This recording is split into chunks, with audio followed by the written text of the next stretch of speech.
It says it's recording now, Mhm. so we'll see where it goes. So, peace and blessings, everyone. Welcome back to my channel. Queen Osset here, and I have a special guest with me. Well, you guys know her by now, Christina. And today, Christina and I are going to discuss a deck that's actually not coming out until January, but some places already have it. And it is, yes, the Kali Oracle. So this is not going to be an ordinary walkthrough of the cards. This is going to be a little discussion about needing to do some research, gathering information, and filling out some holes that were left by the creator of this deck. So, of course, this deck is created by the well-known and well-loved Alana Fairchild, and it's Blue Angel, matte stock, matte cards. The coloring is gorgeous, etc., etc., all of that, okay? And you guys know that I'm not one of those that's hyped on outer appearances. That doesn't sell things for me. It's what's inside. So when I heard about this deck coming out, initially because of how it is stylized, I had said no, because the well-loved artist Jimmy Manton, um, he's the one that created the imagery for this deck. Now, you all are familiar with Jimmy Manton's work, the Isis Oracle. So you see the Isis Oracle, and look at that. Those of you who have it, you're going to pull that out. One of the unfortunate things with Jimmy Manton is that his style is pretty much the same across the board. Um, but we'll get to that in a second.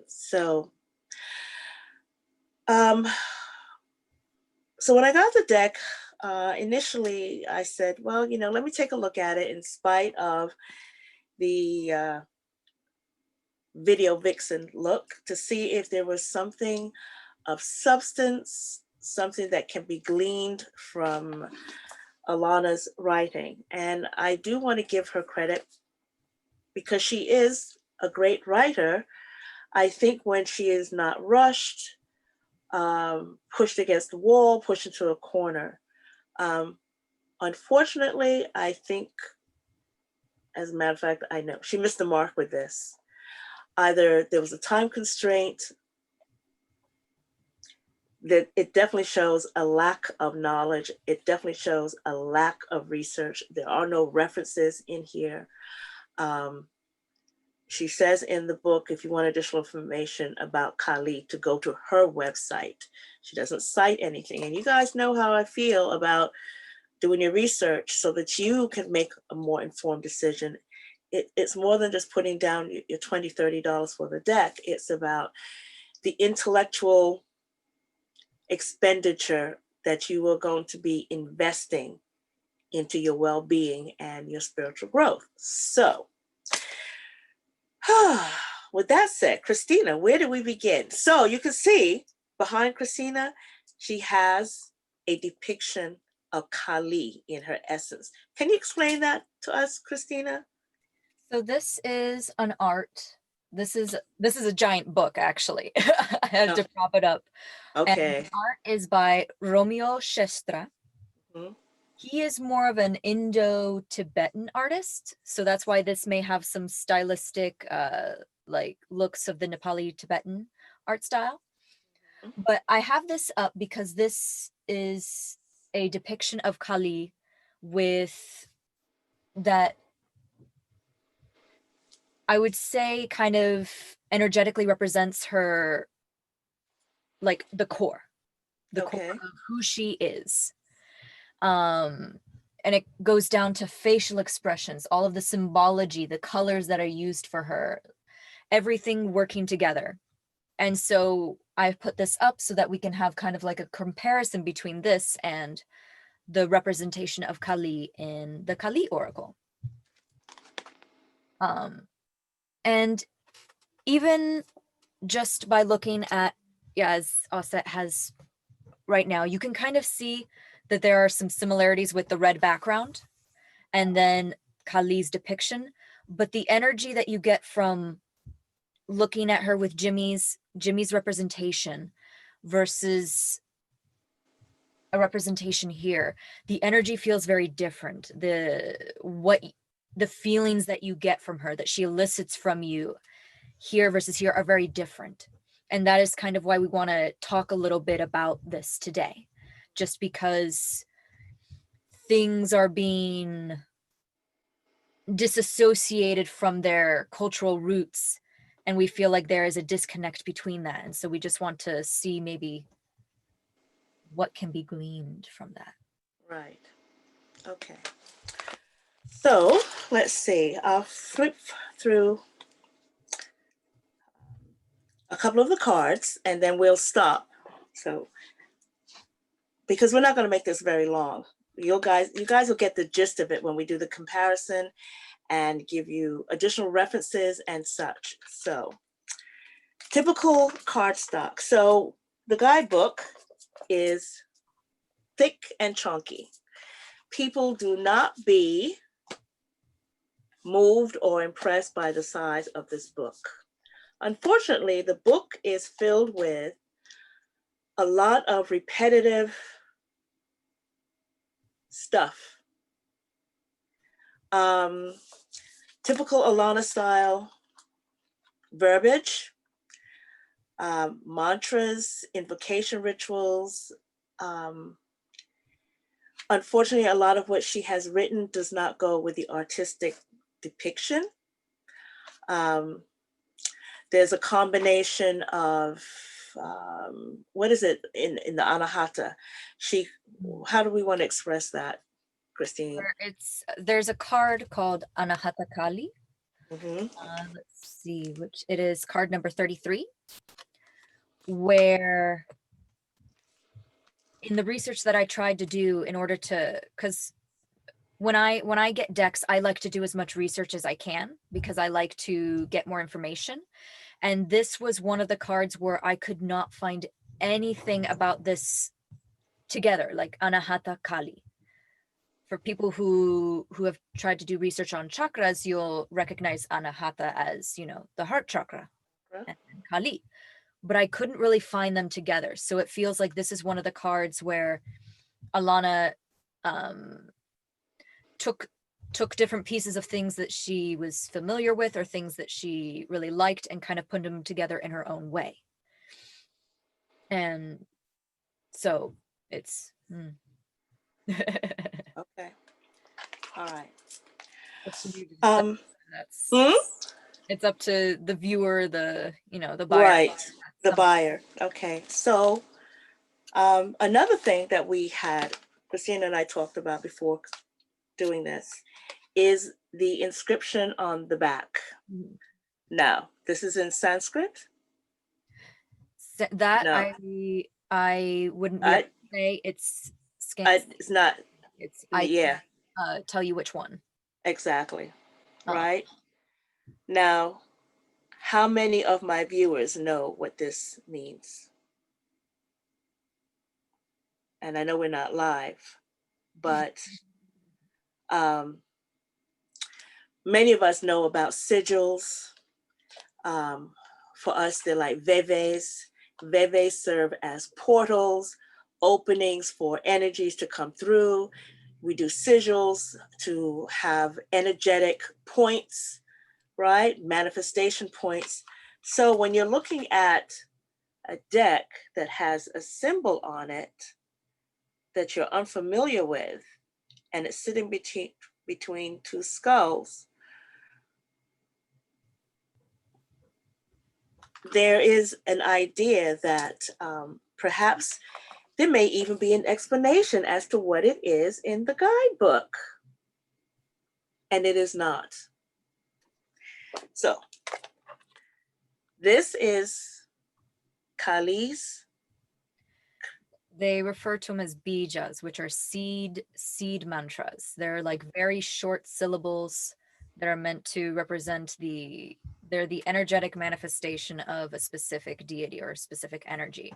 So this is Kali's, which is cream. Mm-hmm. Um, but yeah, it's not. It's not You, explained. you see cream in the book, but it is not explained as that is what that is. Right. Okay. All right. Side that card. Okay. Ah. So I'm just going to do a flip through. You guys can look until we get to some cards that. So in the not this one. What do they call the divine mothers, the wisdom mothers? What does she call that group? Wisdom goddesses. And what is that the word? The It says, Mahavidya. right. Okay.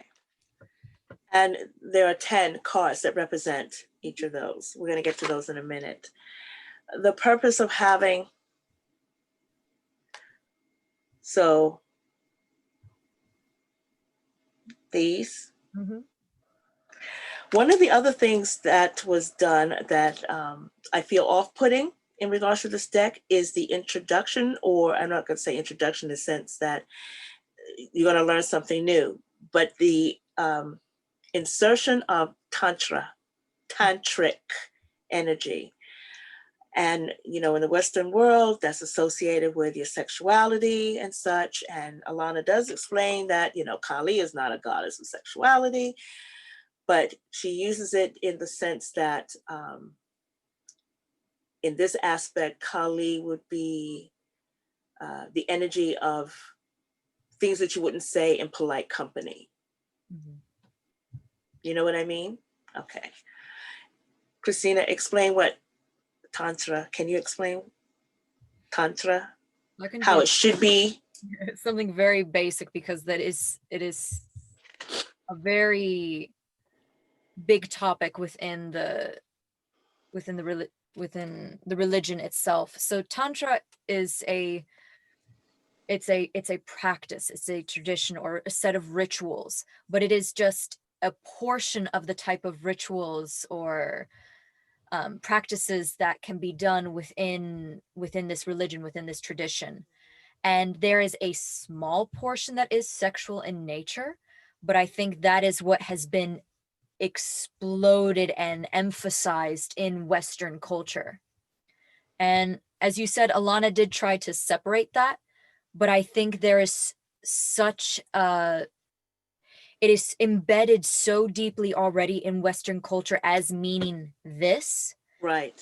that I think it's unless Tantra was taken on its own and given its own like deck or book where people could really read about the traditions of Tantra and its relation to like Tibetan Buddhism and its relation to practices and rituals. It's going to be hard to disassociate that meaning that we have now. I think the same with Kundalini. There is Yes. a card that I believe is like Kundalini in nature, and there's already a culture, a westernized culture of Kundalini. Yeah.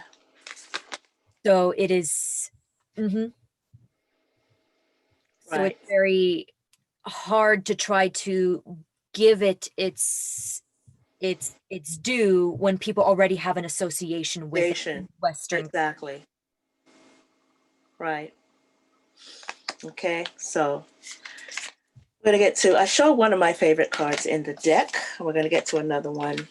Let me see. So I showed it already. This one.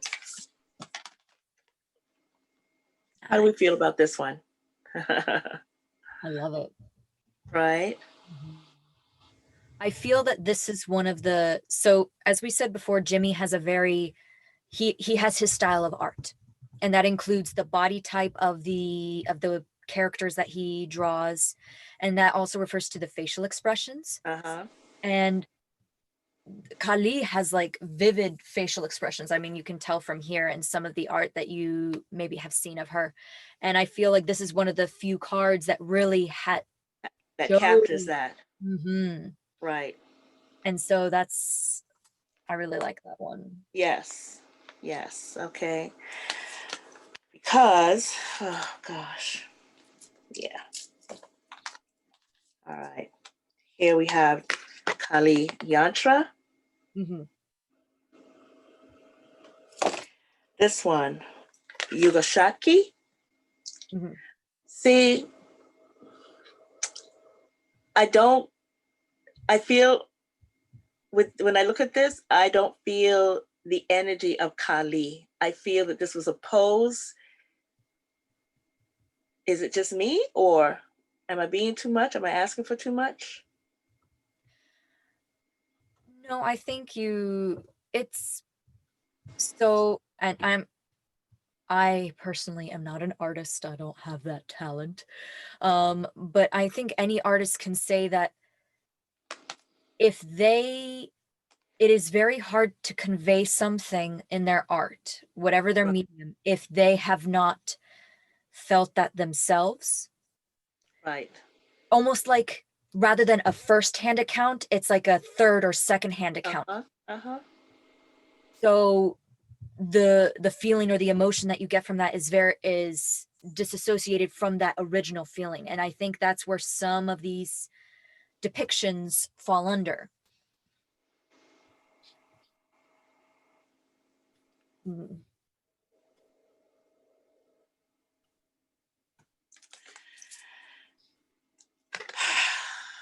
Okay. Now we're into the energy of the divine wisdom, the different Yes. as according to Alana, the different aspects of Kali.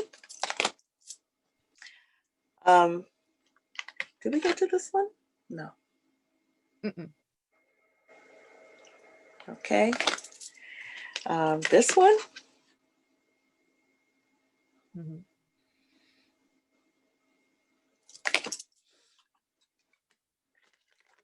All right.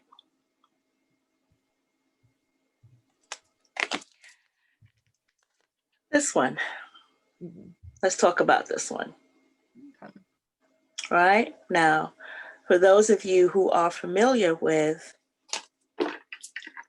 this deck, the aspect of Kali Dumavati in this deck is more in alignment and closer to the energy of what Dumavati represents here, okay, as opposed to here. Mm-hmm. Dumavati is the crone aspect, who is said to also be a widower. Now, we know that crones can come at any age. I understand that, but artistically, I feel like this took away from something that could have been beautiful, right? Because in the Dark Goddess, this is what she looks like. And you can see the crone aspect, right? Can you read what it said? And you can see what's important is that the crows be presented as well. The crows, the carriage, and I think a basket as well. Which Do you see that? And this is one of the cards where there was a disconnect between what was written in the guidebook and the art. Yes. And so that's where Queen was referring to. We don't know if there was a time constraint, if this was rushed, if what is the communication between the creator and the artist, because there are times when she refers to things in her book and you don't see that represented Right. in the art themselves. Right. So let's see. So in the guidebook, it does describe her as Dhumavati is sometimes depicted with two crows, attempting to pull a cart they cannot move.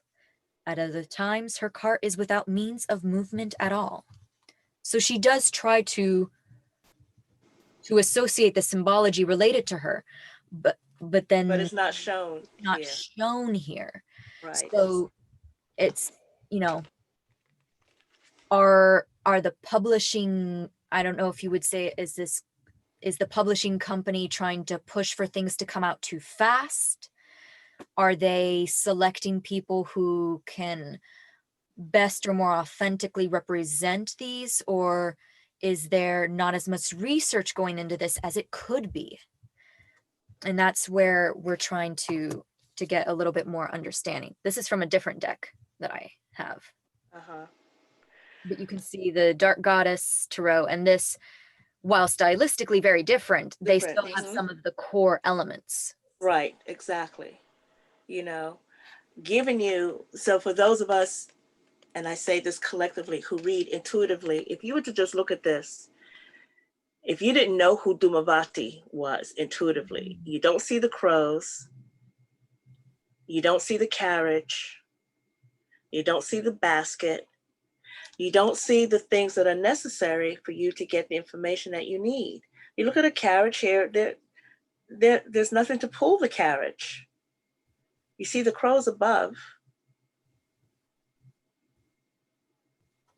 Okay. So that, yeah, that, to reiterate what Christina said, I am concerned, like, are we just churning this stuff out without actually doing any sort of research, looking into it, or are we just at a place where we're just making money? This confirms to me that we're just making money, right? And, you know, in the summit, I mentioned this. So I would rather a person just say, I'm in this business just to get the coin. I don't give a damn about your culture. I don't give a damn about appropriation. This is artistic license. This is what I'm going to throw out there. This is the garbage that I'm putting out there. And in a way, I could say, okay, that gives me the opportunity to say, no, not for me. Or, okay, I'm going to buy it because I know that it's garbage. But for many people who want to get to know Kali on you're not going to be able to get to know Kali on an intimate level with this deck. I don't know what you're going to get in working with this deck. You can pull a card.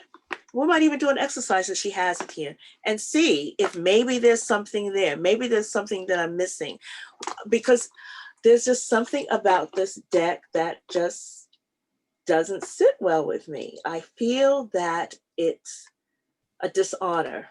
A dishonor was done. I feel like so much more. I mean, the size of the guidebook is crazy. You know, so much more could have been put in here, so much more useful information where, you know, as a creator, you almost have a responsibility if you're imparting information to the masses, A, that it be as close to correct as possible, and B, that it be validating, uplifting, and supportive. Frankly, I just think that the guidebook is filled with so much gobbledygook that I don't think that too many people are going to work with this deck. Prove me wrong. People who buy the deck, find out. I know that, you know, many of you might say, oh, it's so powerful. Yeah. Okay. Anyway, then we get to, I think this is, you know, the deck has a few redeeming qualities. So we see the tongue. Mm-hmm. So you see different aspects that are kind of so you can get the information that you need from it without worrying about the representation right of her. Yeah. And we were talking about this before we started recording, how, like, we brought up the Isis Oracle. Yes. And how it's not just depictions of Isis, it's her stories plus things that are associated with her, like some initiations, stones to work, right? The crystals. Mm-hmm. And so it all worked together to create a deck that brought you closer to her. Mm-hmm. And I feel like maybe that was the approach that would have worked better with this deck. Yeah. But then again, you know, it's what you guys like. If you like this deck, you know, get right. I'll be curious to know. Again, you know, that video vixen feel. We both feel that this is an actual person, an actual model who sat for this. kind of like CBR's deck, you know. CBR did mention that she actually used real people to create her deck, and I feel like this is an inspiration there. Again, you don't find any of this information in the guidebook. So that one, that card, Shodashi, if I Uh, recall, I think it's supposed to be a 16-year-old. yeah, It's supposed to be a younger. a younger. I'm pretty sure.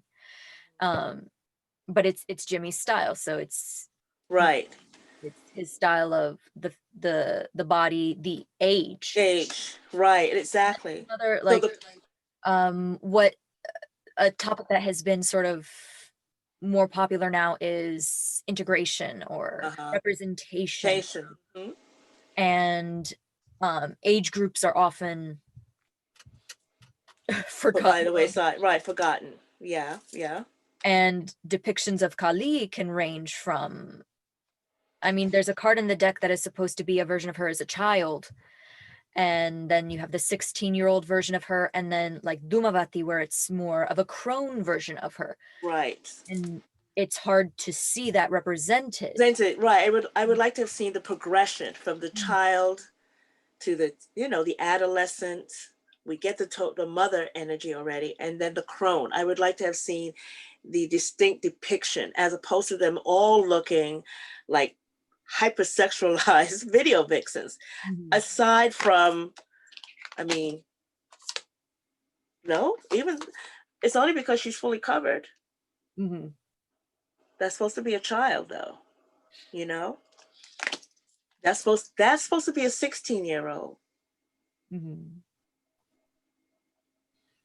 And then, of course, you guys saw the crone, and I would like to have seen the distinction there to get the energy of the youth and in full bloom, and some of the petals falling off, to say that. Okay, so I mean, if I did that and you held up the Isis Oracle, Aside from like the clothing, like you can see that his art style is very the face. form. I mean, look at the facial,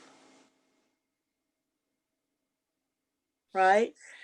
So, unfortunately, this depiction of Kali is very Eurocentric, and I think maybe that's something as well. I'm also wondering if maybe because Kali is depicted, bare-breasted, and Yeah, if because the Western association with anything without clothes is to sexualize it, if that didn't help. Okay. But that's where we need to do more research, or maybe have people who are artists from that culture, because they can represent them with the energy without having to sexualize it. Right, exactly. You have a couple of books there, some reference books there. This is a comic. Okay. See, it's still a reference book. Right? It's from an Indian artist named Yes. Singh. And so one of the stories is about Kali and the energy that you get from that. Yeah. Bear, it's look at that. But compared to But this is somebody who is from there. This is something that he has lived and breathed, so that energy, that feeling can be translated through his artwork. And then even if we were to go with the more like motherly versions of Kali, this is from his art book, his storybook.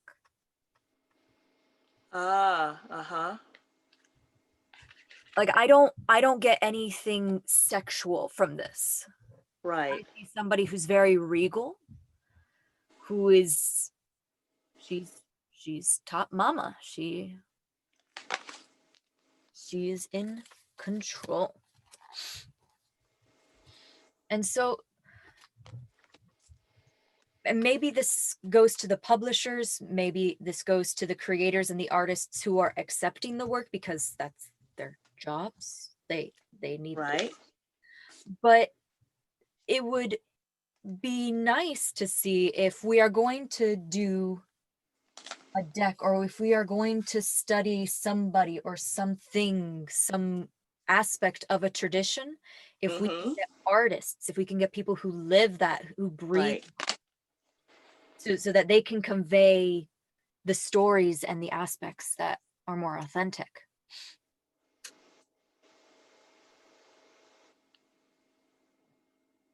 Mm-hmm.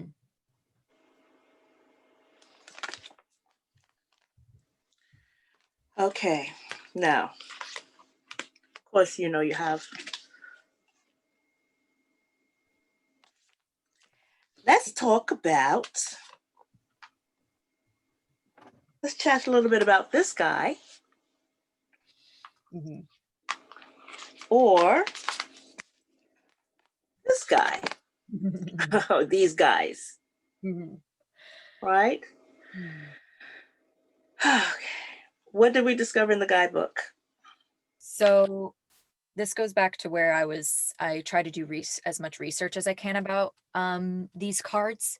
Right. So the name of the card, that specific one, is Krishna. Right. And then immediately in the guidebook, all it talks about is Agni. Mm-hmm. And I I tried to look as far as I could, and maybe I wasn't looking in the right places. If somebody could find a resource that does connect Krishna as a name or representation of Agni, I would love that. But it's almost as if there wasn't enough material, and so they were trying to fill in with random Bits and cards, pieces. random aspects, random pieces. Yes. And this is where, like, I think I even wrote in my book, resource reference, please. Right. Okay. Something. Mm-hmm. All right. Now we have this one. Mm-hmm.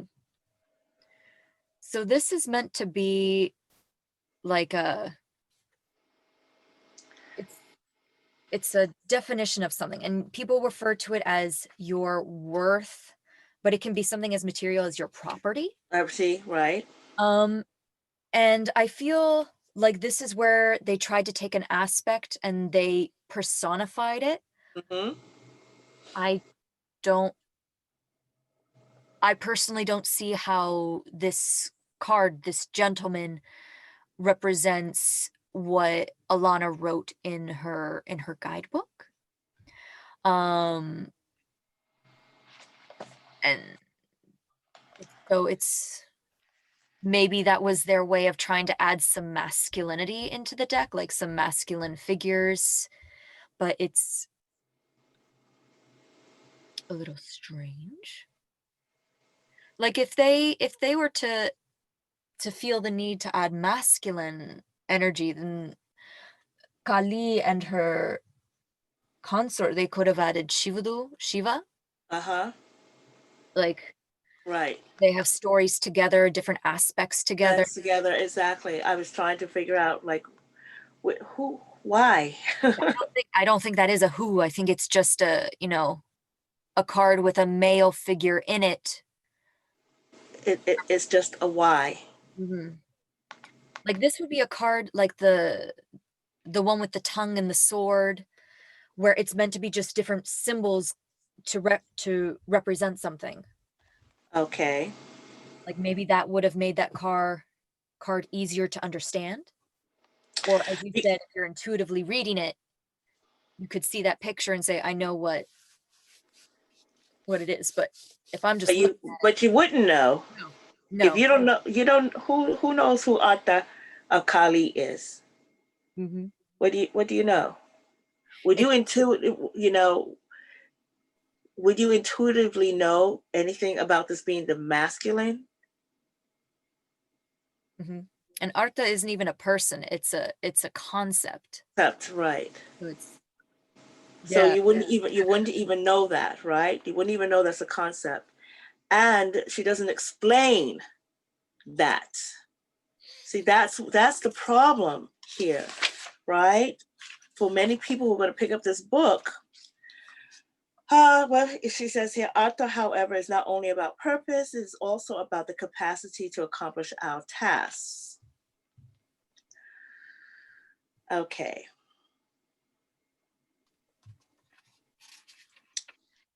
You know, um, the often painful first step is to give up our stronghold or stranglehold on the how, the when, the where, who, and what. Only then can we drop into instinctive, more intuitive ways, which is guided from the feminine wisdom within. Then we will truly be making spiritual progress towards manifestation and fulfillment on every level. At these times, the rational mind is struck by the notion that it has no idea what, if anything, is happening. This is when the inner masculine needs to trust in the inner feminine. There may be some healing work required for that trust to be generated.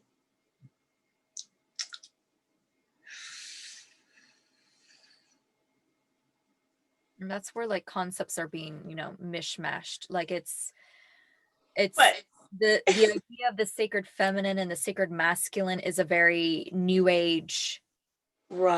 very new age concept that we're trying to impose on this tradition. yeah, They already have an idea of masculine and feminine, and it doesn't refer to the sex. It refers to energies, right, and how they define that is a little bit different. And so yeah, there are other times when we're trying in the guidebook where she tries to relate a card to an already known Western Christian Christian, yes, iconography. exactly, yeah, right, because she mentions the Black Madonna in here, Mother Mary. Mother Mary, right, okay, which tells me then why, if you want to do a deck about Kali, why not embrace the idea of working with Kali fully? Why do you need the safety net, the life preserver of Christian ideologies or iconographies? Why? Okay, we already know that Indian Asians are not going to buy this deck. We already know who's going to purchase this deck. Mm-hmm. So if Blue Angel and Alana Fairchild don't know that, then they need to go back and check their demographics as to who's purchasing their decks, and probably take a little bit more responsibility about, like I said, imparting the right information. You know, was the need to insert Christian iconography in this deck to make people feel comfortable with the idea of working with Kali or embracing Kali? I feel like that's not the point. Like Exactly. working with somebody that is very uncomfortable. Right. Okay, that's the whole point. You're not supposed to be comfortable. And that's one of the things. Okay, so I can give Alana, she has a very long introduction, and I highlighted some things. And she does say that your journey with Kali is not going to be comfortable. Mm. Right? When you're going through the process, is when you feel uncomfortable. But when, in a way, you surrender, it eases up. It's part of your transformation. You might be able to get something out of this deck. I'm still really and truly on the fence. I'll show you a few more cards. I pretty much showed all the cards here because it's a 44 card deck. This is another one. This is one of my other favorite cards. You know, I mean, this.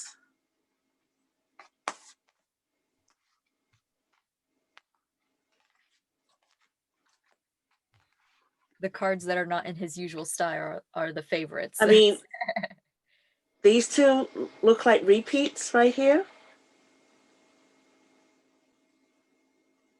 They look like you'll see them in like D&D or Yes, that, yes, that right. hyper stylized fantasy. Uh-huh. Mm-hmm. Um, Let me see. These two? Mhm. That was such a different art style. And I I would love to know. I mean, why? it's the very similar. Yes. Because that is, I think it's referencing a specific style of art, but I would like to know why he included it, or if that was just the only references he could find, Right. and that's Mhm. why he copied or he Right. took from that. Yeah. But Yeah. Okay. Um, let's see. Oh, right. Well, I don't know how many minutes we're in, but let me do a spread. There's a spread in here. We could try this. So I know for those of you who are interested, we know we like our spreads. Da da da da da. Let me get to this. Okay, so the introduction is crazy long. Like, you might want to get a snack when you sit down to read the intro, because that's the introduction. That's before we've even gotten to anything. All of that. That's the intro. Okay. Sacred work with this deck. A note on the pronunciations. Then she has a blessing in here. Heavily European influence in the blessings, how to work with the deck, all of that. And we do have suggested card layouts here. Of course, we don't have, it's not much. A session for sacred surrender. This is a card. So we have card layouts for healing and processes, healing and processes for readings, da da da da. So you have a purification process. Let's see, this is 3 cards out. Ask card 1, what is most helpful? What is the most helpful perspective on how to deal with influences from my past? Card 2, what is the most helpful high perspective on how to open to my most beautiful future? And card number 3, what is the most helpful high perspective that I need to know for now? Okay, that's very new agey as far as I'm concerned. like if you were to do a spread for Kali, you could almost like take her symbols and what they Yes, represent. So like yes. instead of saying higher perspective, refer to the ego, because that is something that she's meant to cut. Like she Cut, cuts your cut. ego. Right. I believe that's what the The head head. is. Uh-huh. So you can, so if you want a real in-depth spread, what part of my ego, or how is my ego Like blocking me or blocking me or preventing me from attaining for being more or authentic to right, being more, right, or not, allow me to progress, on my path, right? whatever it is. Uh-huh. um I think with like the sword, it cuts the tongue, which is Yeah. where things can be you know how we have run of the tongue, things just Yes. so Uh-huh. in order to get rid of the vomit that we're just spewing out, she cuts the tongue off, Right. because then we're left with what we are with our thoughts. And do we Yes. want our thoughts to be the same vomit that we've been spewing? Right. Which challenges us to be more thoughtful. So Oh, oh. that may have been maybe a better or a more That, like in exactly. thread to like really Yes, get yes, that word. yes. Yeah. So to my viewers out there, I'm putting you guys to a challenge. Someone come up with a spread for Kali using her symbols, using a lot more of the symbology. As Christina said, instead of higher self, which is new agey woo-woo, the head, right? Represents the ego. Like That. what sacrifice do we have to make until we realize we've gone too far? Uh-huh. Because I depending on what tradition or what story, what version you've heard of, sometimes Shivudu or Shiva will place himself underneath Kali to make her Mm-hmm. stop. Stop. Yeah. Some she just, goes over him, but he had to put himself under her rampage in order to make her stop. So Mm-hmm. what have we destroyed, or what are we willing to destroy or to break in order to achieve our egocentric goal? Like, there's some deep shit that we can be Exactly. using with Kali as a basis for a spread. Uh-huh. Yeah. Okay. Well, so she has this one for this other spread here. Um, for sacred surrender. And this session helps reframe your view from ego opinion to soul wisdom. It is a healing process for you or the person you're working with to unplug from unhelpful approaches. It facilitates an opening to let go so that you can allow a higher perspective and spiritual grace to enter into your circumstances. It will bring protection, empowerment, and inspiration to support a superior resolution. And then, of course, you have a purification thing. Okay, so you'll be setting up sacred space, and you would ask the question, what does the Divine Mother want me to understand so that I can release what does not serve my soul fulfillment? Card number 2. What does the Divine Mother want me to understand so that I can receive the blessing that supports my soul fulfillment? And card number 3. What does fulfillment of my sacred surrender look like? It's very sugar-coated. I think it's sugar-coated. I think it's self-serving. I get why we do this, but that last question there is like, okay, it is all about me. But it should be, what does she want you to understand?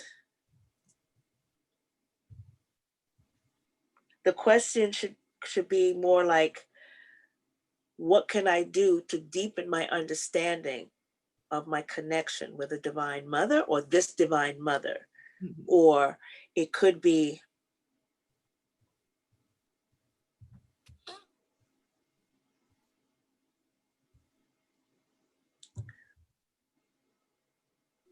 what does, and see, when you say Divine Mother, again, that's that Euro thing. Say Kali, Kalima, say her name, Mm-hmm.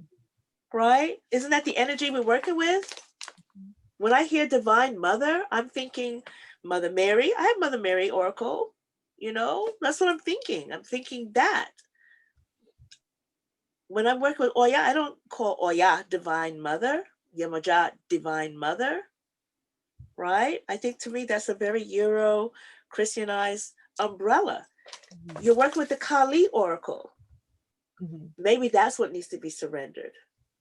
Mm-hmm. I'm just saying that. Now, I could be wrong because I feel a way about this deck and I'm not holding back in regards to that. What's the question? What does she want me to know? For what? For my soul fulfillment? All right.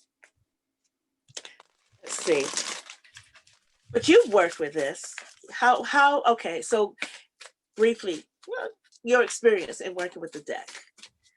So it is going to be a little different from working with other oracle decks that give you like an energetic theme. Right. Like forgiveness, abandon, which are like led by keywords. Right.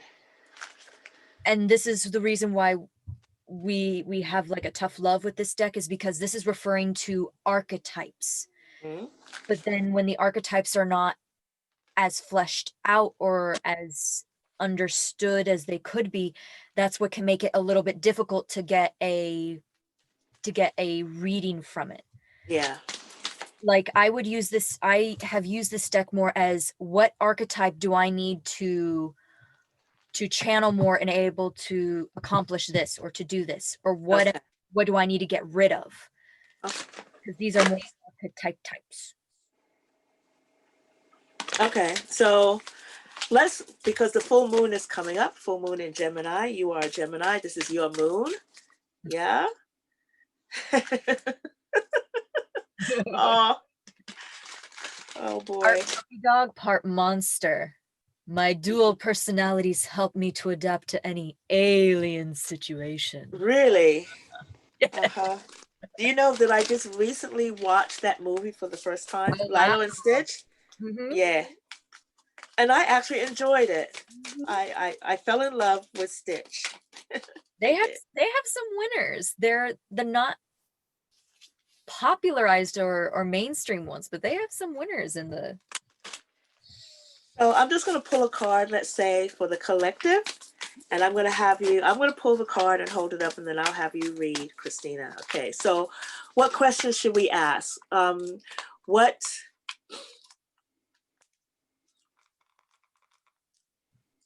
full moon in Gemini?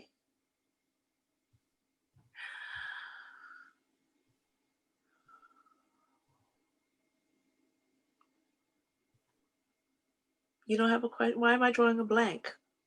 I'm trying to think about something dealing with communication, because I feel that Yes. during this time, this year, 2020, a lot of us have, because of that lack of social integration, Patient, uh-huh. has gotten a little like Yeah, exactly. we don't know how to Defensive, communicate with each other. Yeah. verbally abusive sometimes, hiding behind our screens, feeling that we can not taking other people's feelings into consideration. There's been a lot of verbal diarrhea going on. Mm. Okay, so how can we use the energy of the new moon of full moon in Gemini to improve our communication? Or what energy can we tap into Mhm. to improve? I can't do something with a cut tongue. Like it's Yes, right? Because we got that cut. I know, right? We got that tongue, Ashe of the tongue. So, and Kali is, I guess you could say it is about the communicate. That is an energy, right? About the communication. Ooh. so she's sometimes referred to as the goddess of language as well, because I think the amount of skulls that she has around her neck is the number of characters in Sanskrit.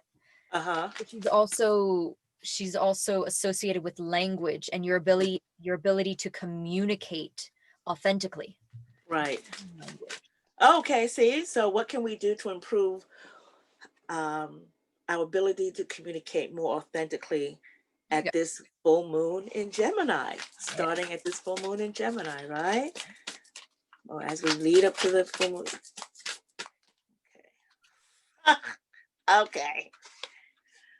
All right.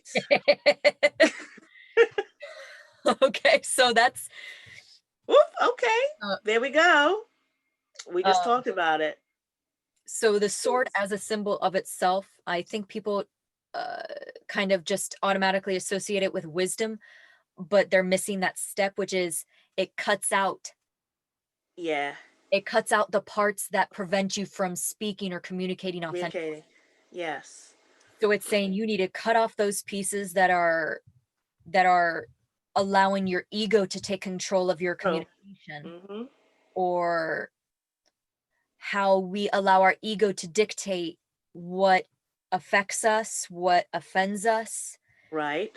Exactly. Sometimes we don't want to listen because Mm-hmm. we feel that we're offended by what Offended. somebody else is saying. Yes. So this is also cutting off those pieces that are saying it's that ego that is forcing you to feel like you are offended by this. You You need to. know, So let's. right. And the other part of it, there are also people who are afraid to speak, True. right? And also that could be a part because of the ego as well, Mhm. right? They've already preconceived or had a premonition that if I say this, this is what's going to happen. So I'm not going to say anything, Mhm. right? What does the guidebook say? So what number is that? Number 9. Oh yeah. I was about to say is she does she usually have a sword or some form of Yes. okay. Oya has a blade and an uruke, which is so I know that this is the whole sword here, right here. No, right there. Okay. I know that's the whole sword, everything right there. So Oya does have a blade, she has a sword, and she has something like this, which is a horsetail whisk, right? Because that's what helps her stir up the air. Okay. Okay. Yes. Okay. And Oya rules the lungs, your breath, communication. Oh, my Faraful Oya. Thank you, Mama. Thank you. See? Doesn't matter what I pick up in my hand, my mama's gonna come through. I'm serious. Okay. So we have, and this is from the guidebook, we have Khadga. She wields the holy sword of divine severance, empowering the soul in radical letting go. She instills the courage to bear the pain of loss and the wisdom to realize the secret blessing that can only arise when we embrace change. Where our strength of will may falter, she intervenes to ensure we do not sabotage our ultimate fulfillment and spiritual progress. She will not allow our souls to be ensnared in any kind of deception or trapped in fear. She is the liberator, and her sword clears the path, revealing truth. And she says that Khadga is the Sanskrit word for sword, and this is where you can see like some of my extra notes. Mm-hmm. It can also refer to discrimination. Mm. So Okay. the sword, the severs discrimination or severs ignorance. Right. On our part, because yes, you may think that those are the heads of your enemies. No, those are our heads. our heads. Mm-hmm. Like you have to imagine where we are in the card, and that's where we are, guys. We're not the one wielding the sword. We're the head. we're the ones. Exactly. Mm-hmm. I know. That's fantastic. Mm-hmm. Fantastic. Well, Christina, thank you so much. I mean, that was a different sort of walkthrough, right? You guys know that I like to bring a little bit of education information so that you can make more informed decisions about where you're going to spend your money, because that's what it comes down to. You know, you as a consumer, you actually have a say-so in saying, I want creations that are more authentic, more fulfilling, more nourishing, more respectful, more uplifting. You get to say that, you know, but until that happens, and as long as I'm drawing breath, I'm going to bring the stuff to the table and we're going to talk about it, because that's the only way. I'm not going to do a deck walkthrough of just pretty pictures and not have an opinion. I mean, I'm a double Leo Aquarius. I have an opinion about everything. So, folks, with that, I am complete. I'm going to figure out how to turn off this recording. Oh, Christina, thank you so much. Okay. Bye, guys. We'll see you on the next video.